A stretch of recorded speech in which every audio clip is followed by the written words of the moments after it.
the level of honesty with which we live our lives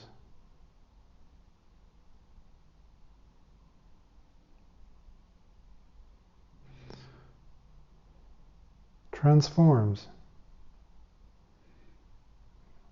the world we live in.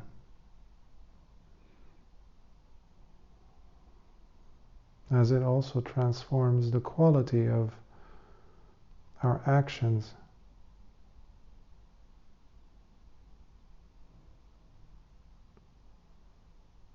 The nature of our behavior becomes part and parcel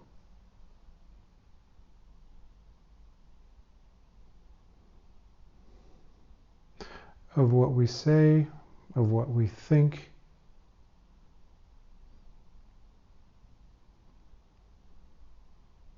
Oftentimes honesty is becoming nowadays more and more rare,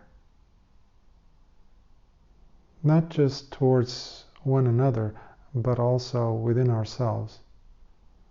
How we look at our own motives, our own intentions, our own beliefs,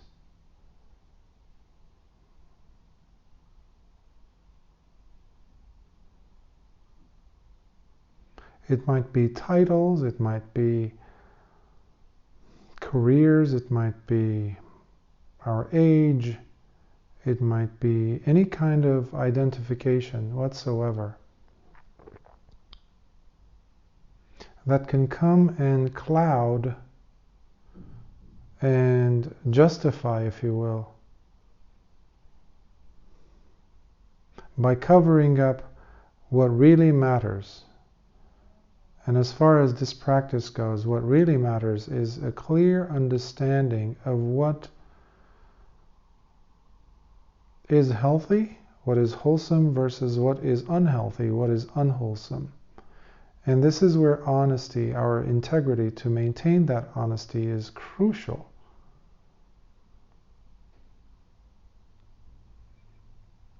We live in a world where fake news, for example, has become such a reality.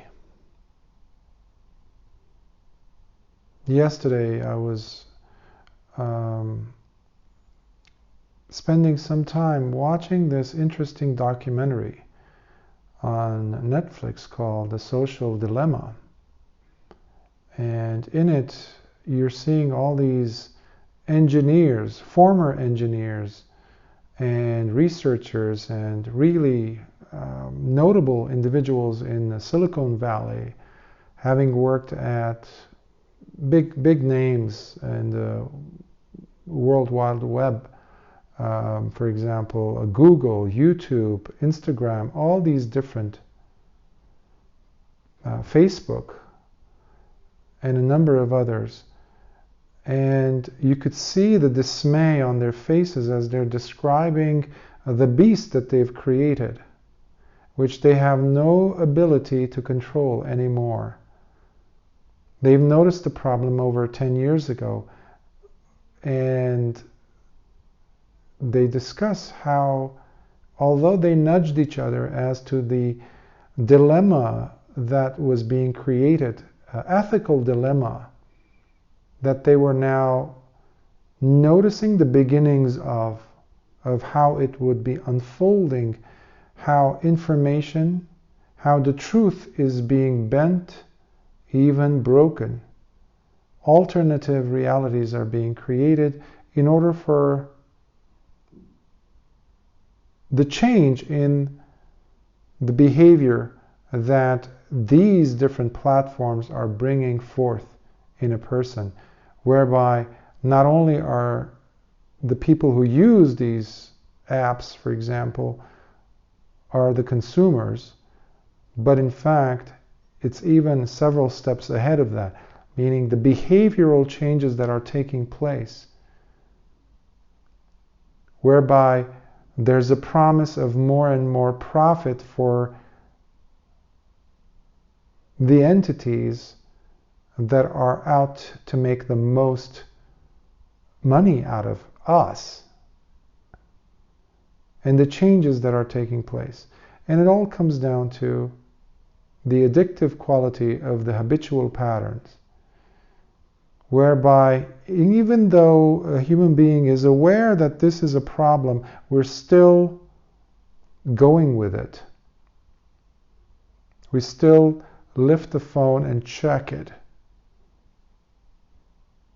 Because even though we know that there's the dopamine kick that's coming in, the moment that we're anticipating, oh, did I get a text? Did I get an email?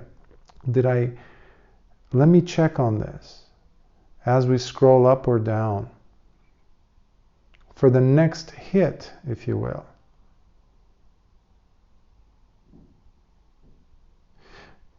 Along with the lack of honesty comes a lack of discipline, therefore, to stop ourselves from doing the thing that is unhealthy, unskillful.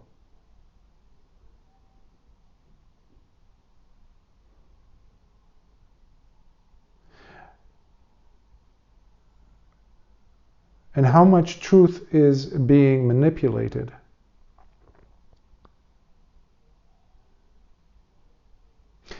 One area in the beginning of the documentary, I noticed a person asked a very simple question. So what is the problem? Could you succinctly put out just in a single sentence what the problem is?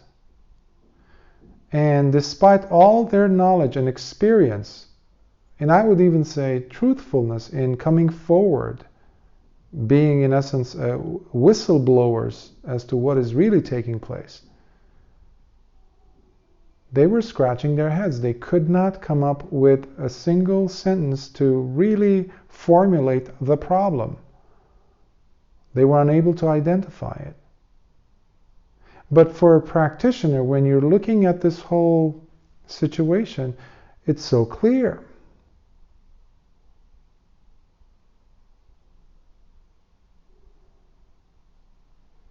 There are the three defilements present.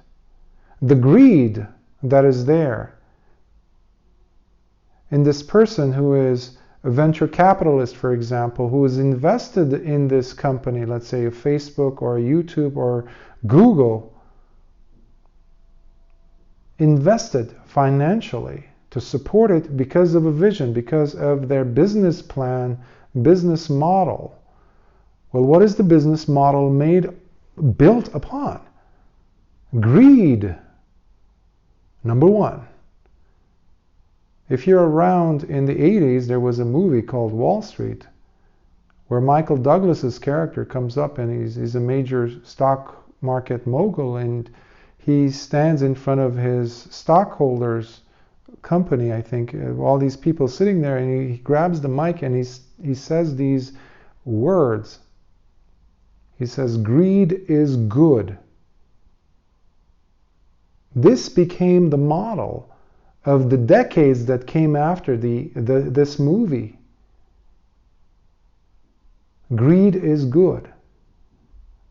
Now, as you're watching this documentary, by the way, it's not about the documentary. I'm not plugging for that, but the fact is, we're all in this together, and oftentimes we're coming across information that is clearly laying out in front of us what the situation is and how it looks for everything else, because we have forgotten how to be connected with each other face to face as human beings, as cultures, where we do not even listen to each other. We do not even listen to what the truth is.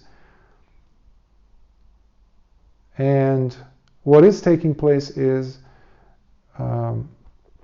sadly, the manifestation of greed, hatred, and delusion.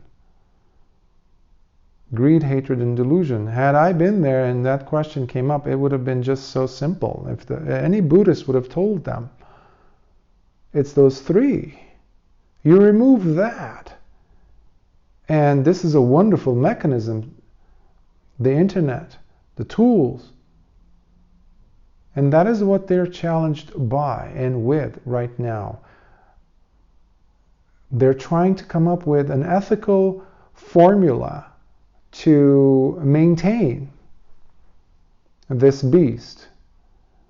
There is that story in Buddhist lore where this fictional story where a magician grabs hold of some bones of a tiger, and through some means of magic, he brings the tiger back to life from the bones. And guess what the tiger does?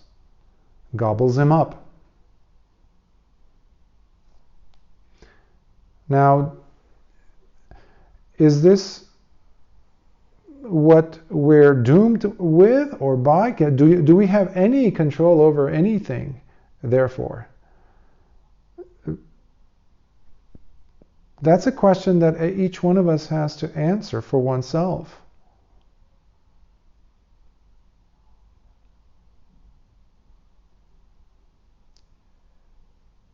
It's a very difficult situation in our time period as human species on this planet. There's so much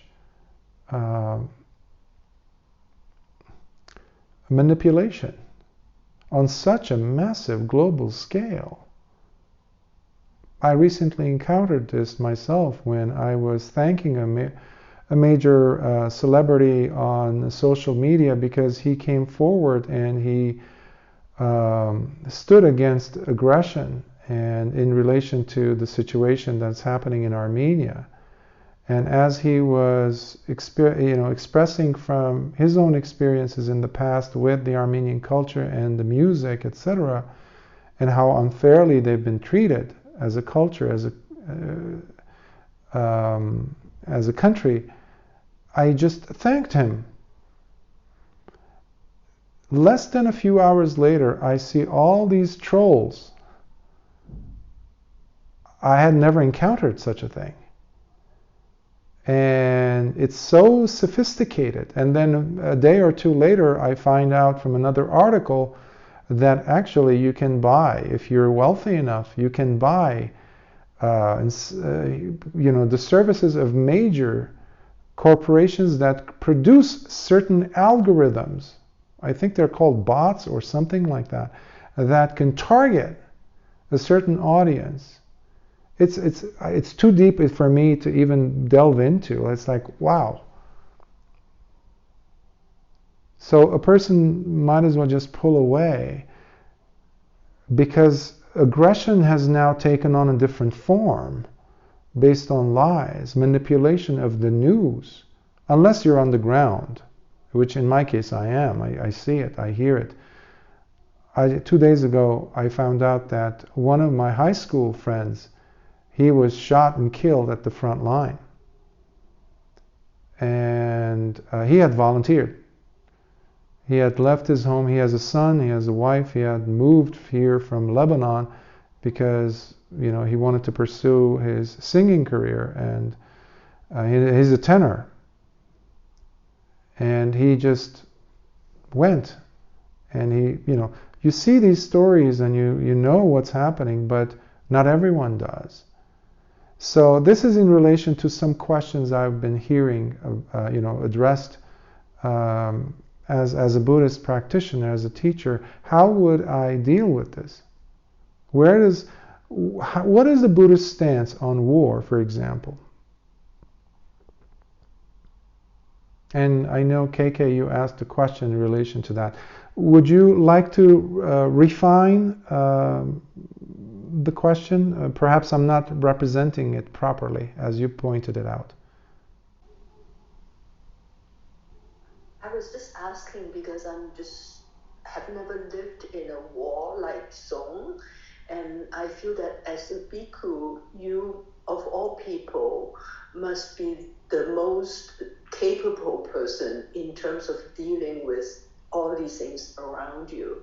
So I was just wanting you to share with us, how do you cope? You're living in a war zone, you're living in this place that had traumatized your childhood, and you still have that memories that probably affected you to this day.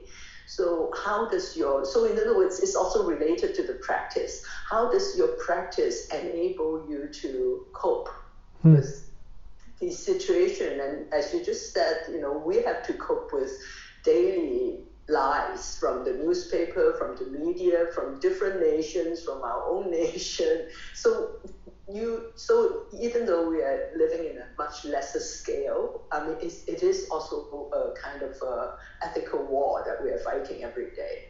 So I just want your wisdom in terms of helping us to cope at this point. We are facing aggression on a massive scale. We are facing an attack on so many levels. It's so hard for a young child growing up. They're being manipulated already by a system that is geared to changing the person's natural process of development, meaning external entities, external forces, whatever they may be. You might call it the government, you might call it the media, you might call it capitalism, whatever you want to call it, or socialism for that matter. Anything, a system, is not allowing the child from such a young age to be raised in natural settings. In fact, what is that? Nowadays, we're really having a hard time to even define what is a natural setting, because without the technology, we really have a hard time of placing ourselves in existence, minus the technology. But coming back to the pertinent part of how am I dealing with this as a bhikkhu here, in a country that there are no other bhikkhus. So it's like interesting, today I went to an ancient church, and it was built in the 1300s. And interestingly enough, even though there's a ceasefire, supposedly a ceasefire, but we witnessed 2 weddings in this old church. But it was interesting to observe people's reactions as they're looking at me. They've never seen somebody in robes, bald head, walking around. That I say simply because you have a culture that is seeing itself as being on the verge of genocide, because the whole world community, it seems that it has turned its back on them. So it's all up to them to defend themselves, basically, because genocide would occur if they don't go out and fight. Okay, well, I also come from the same cultural background, because my great-grandparents were victims of the genocide. And now, so on the DNA level, there is this trigger, a massive trigger, which you cannot avoid. Now, how can I negotiate that with my Buddhist principles, the practice? Another person asked me this question this week. Many people think that Buddhism is just about, practice. I mean, I practice and I teach metta, for example, loving kindness meditation. I think it's one of the most powerful meditation practices that it was introduced to humanity. Now, we need to also bear the responsibility as human beings to be logical and practical at the same time. What I mean by that is, the Buddha never taught us to just go ahead and sit there while a sword is coming at you, at your child, to kill them, to kill you. Now, how do you balance those two, though? Because we have this natural, I would say, tendency of losing it in the face of such horrific situations and circumstances where your loved ones are in threat of being destroyed. Now, this is where I see the values that I have learned from the Dhamma. Meaning, am I being honest with my motives?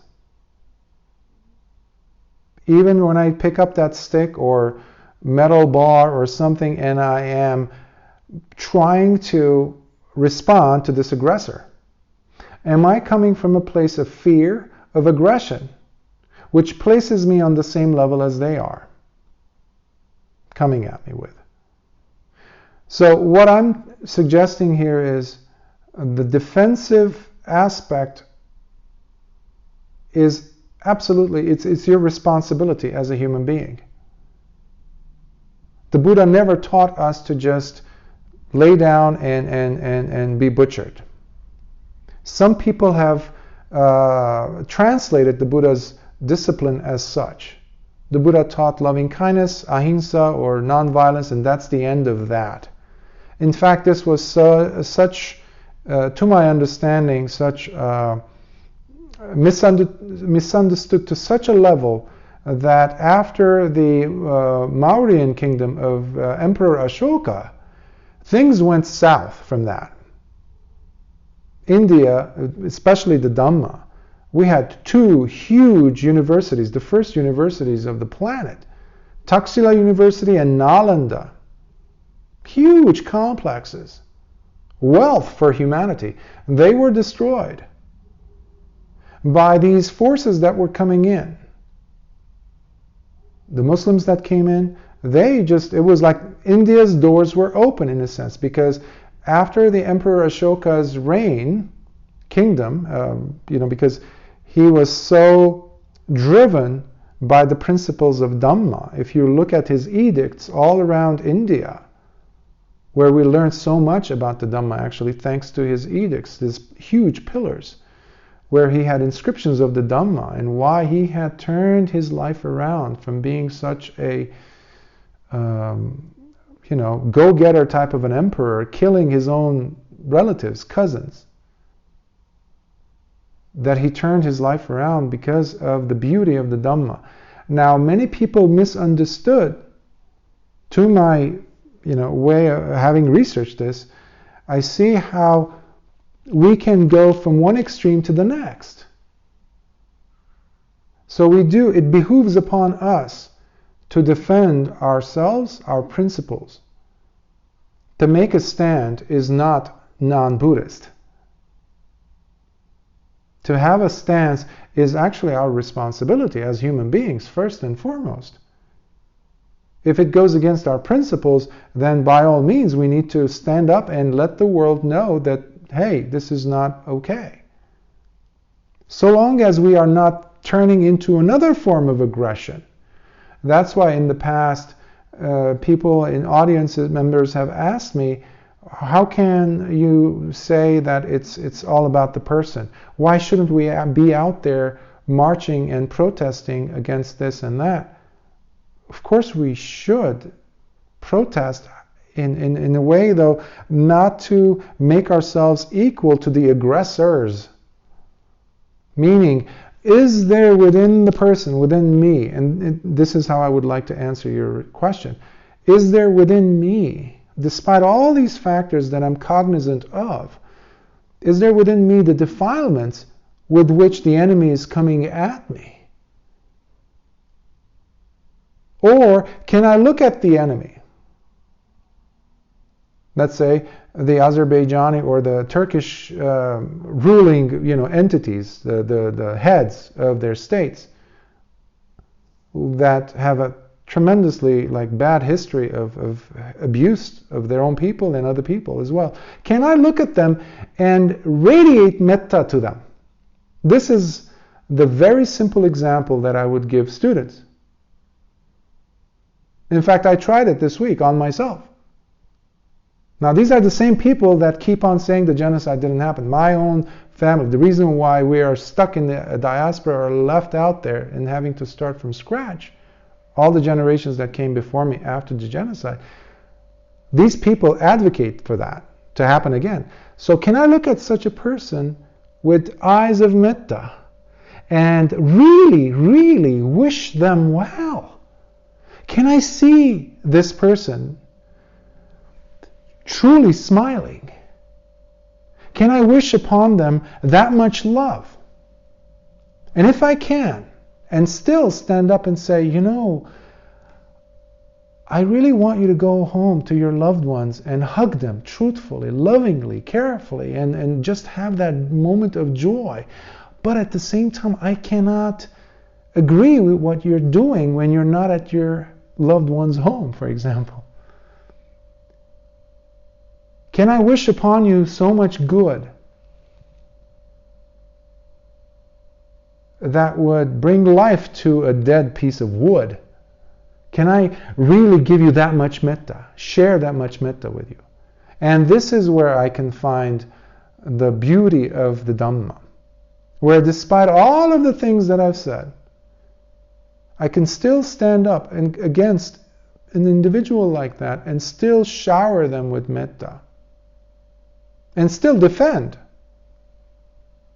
I can put my hand up when there's a sword coming at or a slap coming my way. I have to do that. But I will not take up the sword and attack him while he's sleeping, or I cannot go and destroy his mosques. That would be totally unacceptable. So the dignity of humanity has to be there, even whilst we're standing up for something, a principle. Because there are aggressors in the world. You know, sometimes people like to simplify the Dhamma and make it too black and white. Well, sometimes it's not that clear. We have to check our motives first. Why am I protesting, really?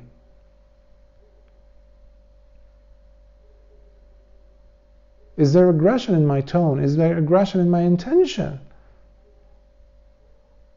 Or can I still give you, my enemy, let's say, so much love that you don't know what to do with it?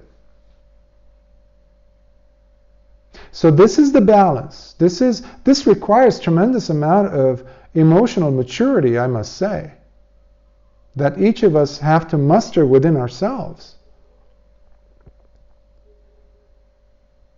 And that's why I think one time, I think Russell, you might have been the one who asked me a question on this. I mentioned how the crowd doesn't have intelligence, doesn't have wisdom. That's why we need to take on the individual responsibility to make our stand. Because my value might not be in coherence with yours. So I have to constantly check in with myself, my intentions in saying those words. And that is where the truth comes in, to my understanding, which cannot be manipulated by social media, by any of these platforms. No matter how much AI has access or algorithms are being written.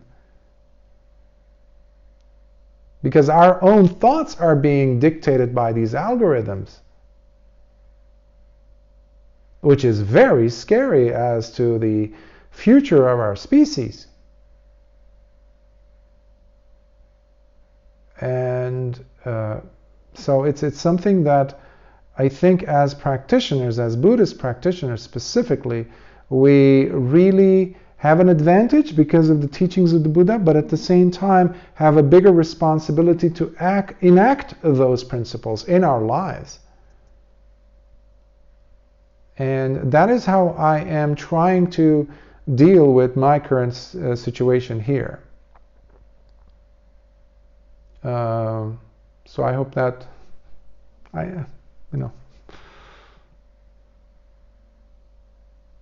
Any thoughts, questions, comments, critiques?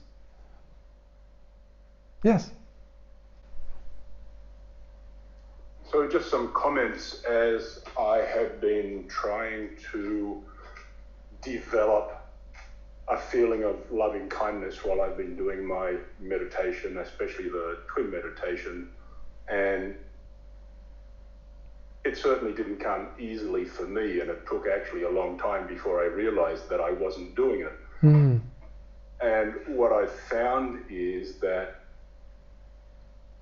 it's been more useful to me to focus on appreciative joy or mudita rather than metta, because metta, I can look at metta as something within myself, and so my self doesn't go away. It's me feeling metta.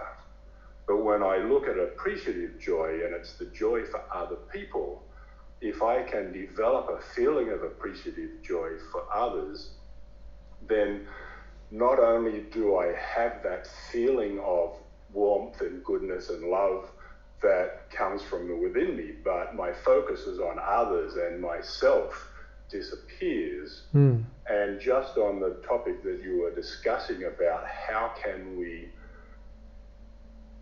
go about the things that occur to us within our daily life and keep that feeling of love and compassion and joy and equanimity while we're dealing with those things. The things I have to deal with here in my life are nothing compared to what's going on in your situation over there, but still I have legal battles with a neighbor, and I have other things going on that when I walk outside and I see my neighbor who we're currently in a very bitter dispute with, is how do I keep that attitude of loving kindness and compassion when I think of her? And I know weaponize is the wrong word, but given the war situation that I've been looking at lately, it came to mind that using mudita and the Brahma Viharas is my form of weaponization. Rather than getting angry and finding some way to get back and to get even, my weapon is to radiate loving kindness and joy to these people, because if I can have any effect at all, or if at least my responses don't develop even worse responses in these people, then my situation is going to be so much better. How would life be if everyone around me was loving and kind and full of joy for others and equanimous? That's winning the war. So as I said, weaponizing is the wrong word. I have to come up with another term. But for me, my weapon now in fighting all of the wars going on is to be proficient at loving kindness and joy and compassion and equanimity, and get really good at radiating that, and to get to the stage where that has an effect, and I can see that effect on other people. Sadhu, sadhu, sadhu. Beautiful. Perhaps use the word, as you were talking about using the word weaponize, the word that came to mind, or joint word, is bulletproof yourself. Because I find it much more, in my experience, more useful and more powerful when instead of showering them with mudita, altruistic or appreciative joy, or even metta, I would be doing that first to protect myself, despite whatever comes my way. Because I've seen sometimes people using Brahma Viharas, whether it's loving kindness, karuna, compassion, altruistic joy, or even equanimity, as a way to muffle the thing that is undesirable. Basically, soften the edges of this thing, this experience, this phenomenon, any of these uncomfortable circumstances with that. So I'm trying to put that into a bubble wrap, if you will. Sometimes that's what happens with some practitioners. I'm not saying this is what's happening with you, but this is what happens with some of us when we are radiating, even metta. You know, you're radiating. How come this person is not smiling yet? How come this person hasn't changed yet? Well, guess what? You're going about it the wrong way. This is not about the other person, it's about me. Bulletproof myself first. Okay, because if I lose the calmness, the tranquility of my mind, I've lost it all.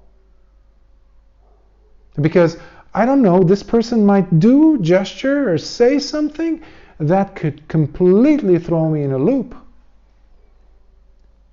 An example or an analogy, if you will, that comes to mind is when I first learned about very, very fast cars, like a Lamborghini or a Ferrari, when it's going at extremely fast rate, like a fast speed, like a Formula One car, race car.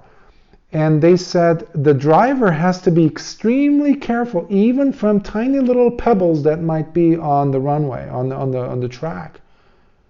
And the tiniest little nudge, tiniest little turn of the steering wheel might mean death, because the car might be flying through the trees and destroyed.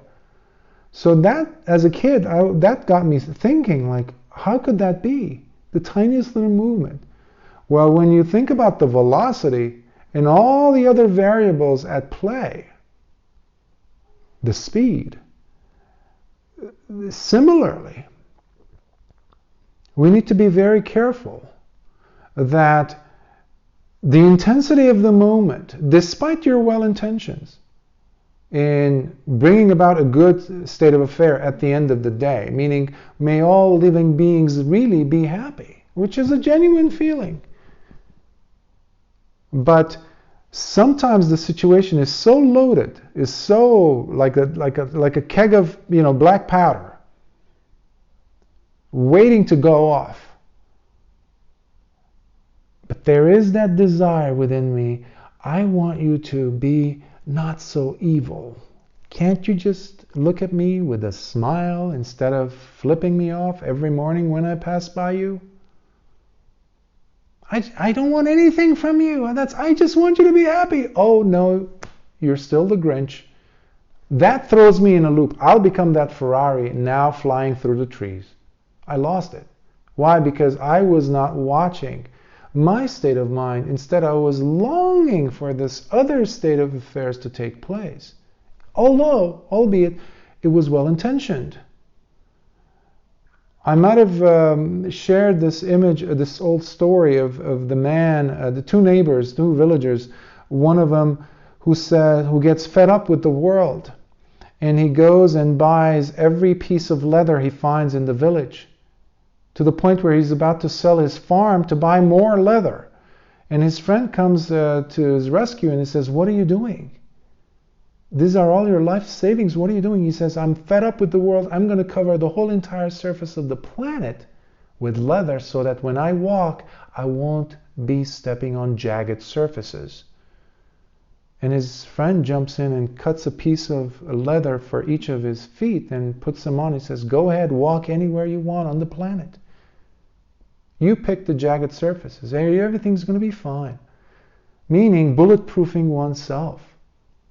Now is the most important time, I think, to keep our sanity, to really be strong enough, because I think we need to be warriors of the Dhamma, to protect the borders of the mind, and especially the heart, because we're being invaded, whether we like it or not. We cannot be passive anymore. We have to protect ourselves from this very sadistic, manipulative thing that is happening around us. And it's the system.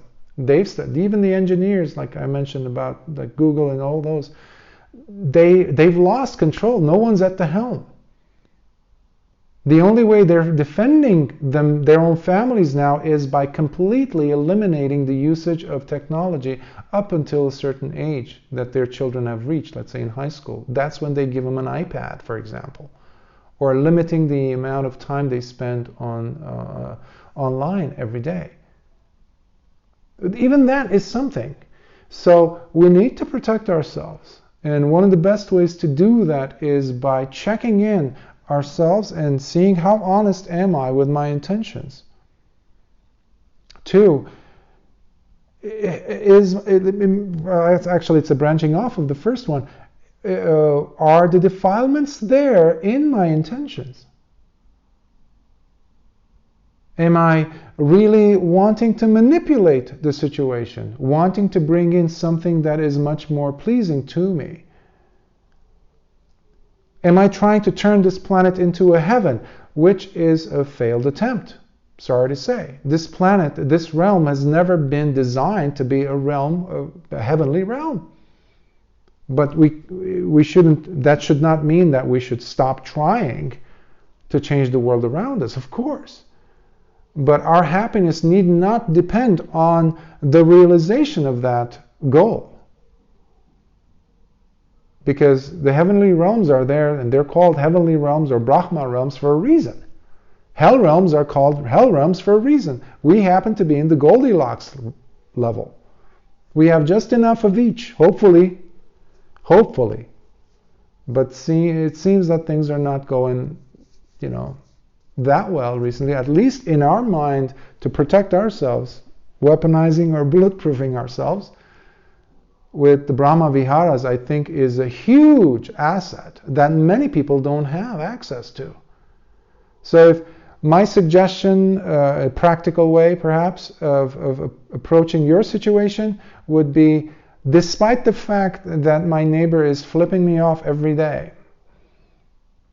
I had a neighbor that later, after I left my house, I realized it was him and his dog. He would take his dog out early in the morning because he would go to his job at 4 a.m. at Trader Joe's.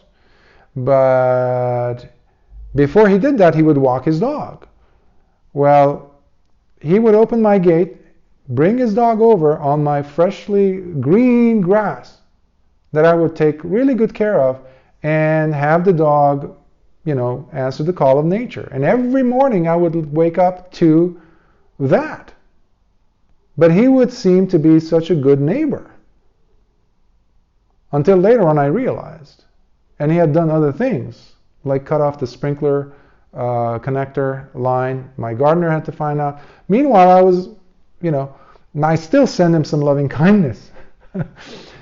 But, hopefully that's not the situation with you. But again, giving away my smile to someone who is hating my guts, okay, would be something that I would be doing for myself first and foremost. It doesn't happen overnight, of course. But we are human beings, we are feeling beings, and it hurts. It hurts when another human being is mistreating us. However you cut it. But my job is to protect the boundaries, the borders of my mind and my heart, so that I don't get to be that Ferrari that's going at high speed and I encounter that piece of rock on the road and that's going to throw me off. Because sometimes I'm going to meet a boulder much bigger than a pebble.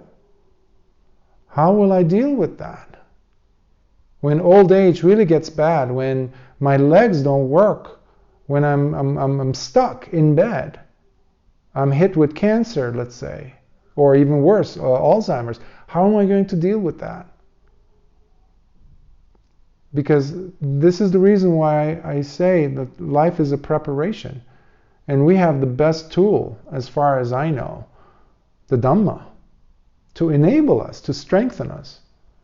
So that would be something I would offer. And I hope, it would be something that appeals to you, perhaps, or encourages you to find out your own. Yes? Thank you, Bhante. As you were talking, I realized that perhaps another way of answering the question in relation to what is the problem, when we were talking about the tech industry, this routine, the changes that we're witnessing today, fake news, misinformation, outright lies, and I realized that, parallel or pretty much another way of defining the problem would be to say that there is utter lack of sila. On the level of governments, you see right and left, lies, false speech, harsh speech, rude speech, hateful speech, and then reactionary moves to that of the same, more of the same. And even though these tech industry people, may claim that this Frankenstein just was born on its own, actual decisions were made, actual choices were made by human individuals. So I think I'm realizing that underneath it all, another way of saying, that the defilements are the real actors, participants of this, the true actors in this game. Another way to define that issue would be to say that we're witnessing the outcome of lack of ethical lifestyle in thought, speech, and action. And as I realize that, I'm also finding comfort in the practice of sila as a way of activism, because this past few days I've been witnessing myself being pulled into the social media and posting right and left and sharing posts and feeling frustration, anger, pain, sadness for the unnecessary bloodshed. We're witnessing the Azerbaijani government using cluster bombs, what is illegal these days internationally. Governments are not supposed to use such means of warfare, especially directly on civilian populations. So in addition to the fact that today, for example, if you Google Armenia-Azerbaijan conflict, depending on where you are in the world, you will get different Google search results, most likely fake news. So then there is this cyber warfare in addition to the actual ground, the reality of bloodshed. And I think I'm kind of repeating KK's question as to how to be in this state of affairs when, the practitioner in me is, of course, observing all of this. And yet at the same time, difficult emotions are coming up. So right now, as you were talking and as questions were being asked, I kind of crystallized in my mind as to the role of sila in all of this, and how by practicing the precepts, I am actually taking a very powerful activist stance, something that many people are finding very difficult to practice, soft speech or ill will, the absence of ill will, even to the person that or the few people who are behind all of this pain. So sila, basically, the practice of the precepts, the ethical component, which on the individual level, I now feel very powerfully grounded as a very tangible way of responding to the situation. Yes, thank you, and that is the reason why the Buddha placed sila number one.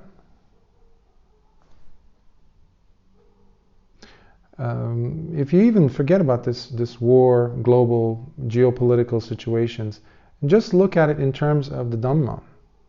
You have people who go on retreats, meditation, and even Theravada, supposedly Theravada tradition, which is the oldest to the historical Buddha's teachings.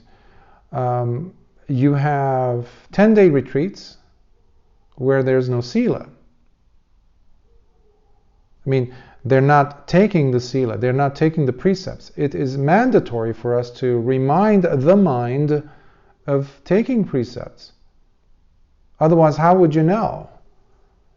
You cannot even draw a single straight line without having some level of discipline. The hand, the muscles, the brain, the eye, all this coordination has to happen, which means discipline.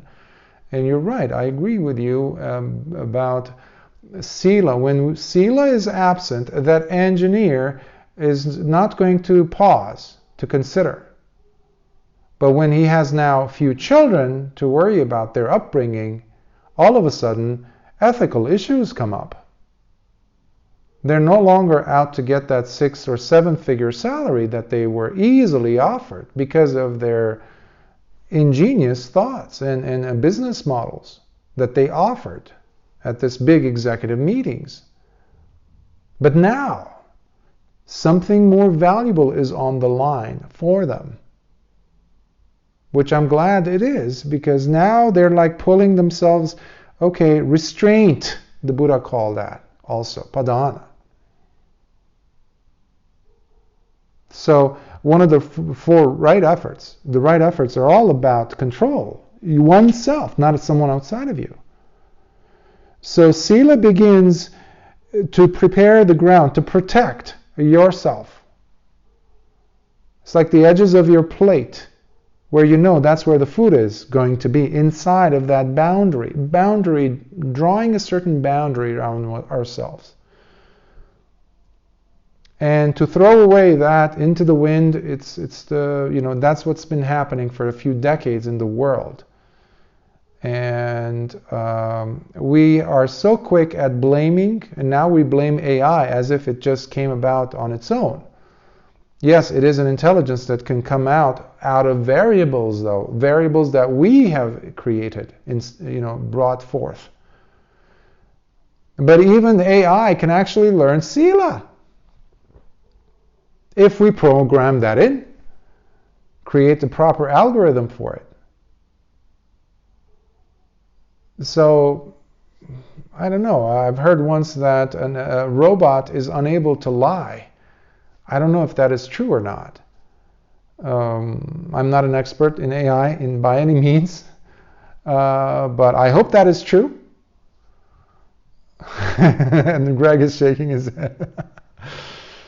So, but sila is number one, absolutely, upon which the others, mental cultivation rests, and wisdom comes out, sprouts out of those other two. So I agree. When there is no sila, we have the state of affairs. Yes, Upatissa. I'm sorry, Bhante, but I'm of the opinion that you need to have at least some amount of panya in order to have sila or even metta. Okay, the reason why I say that is that, if you look at the Eightfold Noble Path, it always starts with samadhi. Mm-hmm. And you need to have, the samadhi doesn't, it's not, it's not realistic to expect samadhi to be perfect right from day one. But we need to start with some amount of samadhi for the other seven steps to unfold themselves, and it doesn't stop at Samma Samadhi, because Samma Samadhi will go on and further improve the Samadhi, and it goes round and round. And if we were to look at the current situation of the world, I would actually say that everything trickles down from the top. And it's the sheer lack of panya of the people, whether they are, presidents, kings, prime ministers, CEOs, that's, result in the lack of sila, because they don't even have the wisdom to understand the value of sila. And if you were to look at, for example, 10 years ago, when the king of Thailand the previous king of Thailand was still alive, he is definitely I would say he's a monarch, who has a lot of wisdom due to his, lifelong practice of Buddhism. He has been ordained as a monk for about 3 months, I think, before he ascended to the throne. And throughout his life, he has been practicing, he has been supporting the Sangha, he has been practicing Dhamma on his own. In fact, he is known to, give Dhamma talks to his ministers. Mm-hmm. But I mean, if I were to recall some suttas, I think one of them in the Majjhima Nikaya and another one in the Digha Nikaya. Even wheel-turning monarchs. After a few generations, you see the deterioration of panya. Yes. And I mean, it can lose in. You can have that all lost within one generation. Yes. That's in the Digha Nikaya. I agree. I'm sorry, I thought you finished your thought. Please continue. Yes, oh. I'm done. We need to be careful not to be so rigid with, let's say, the Eightfold Path, or even with the three trainings, Sila, Samadhi, Panya, meaning you're an engineer, you're a math wizard, you're engineering and all that. So basically, we need to be careful not to look at things in such a linear fashion. Just like you pointed out, at the end of Samma Samadhi, you said it goes back to Sammaditthi. Well, it never leaves the hand of Sammaditthi, in fact. Every single one of these trainings, and specifically the Eightfold Path, each of these folds, if you will, the ladder, each of these rungs of the Eightfold Path, they go in hand with every one of the others. So you need to have Sammaditthi all throughout. Similarly, Panya has to be there for the person to practice Sila, yes, but Panya doesn't fall from the sky. It's not a given. Panya develops because the person also had practiced some level of Sila to distinguish between what is Kusala, what is wholesome, and what is unwholesome, which brings about Panya. So they are more of like, when you study sciences or life sciences, you know about food chains, and then there is the fuller picture of the food web. So think of it in the form of a food web, because a food web is more 3D, it's more 360, it's more organic, it can go either way. So that is how I see the Dhamma. When I say Sila, let us, thank you for pointing this out, but we need to be aware that it doesn't go in a linear fashion either. First, we have to practice Sila, meaning there's absence of Samadhi and Panya. No, there's no such thing.